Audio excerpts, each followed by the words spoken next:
Have you ever held on to something or somebody longer than you should have? Today I pulled a watermelon from my garden, and honestly, it wasn't easy.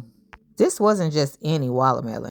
This was a watermelon I hand pollinated myself. I had already invested my time, my effort, my attention into it. I checked on it every day. I watched it grow.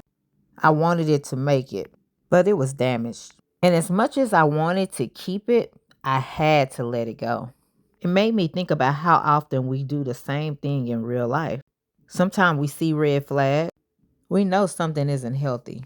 We know a relationship, a friendship, an opportunity, or a situation is damaged. But because we've already invested so much into it, we keep pouring into it. We keep nourishing it. We keep hoping it will become what we wanted it to be. Sometimes we mistake growth for health. Just because something is growing doesn't mean it's good for us. What really changed my perspective was realizing that this watermelon wasn't just costing me watermelon. It was draining the whole plant energy. Every day, the vine was sending nourishments and resources to a fruit that wasn't going to produce what it was meant to produce. And the longer I held on, the more it took away from the healthy fruit that still had a chance to grow. Sometimes we can become so focused on saving one thing that we neglect everything else that's trying to grow.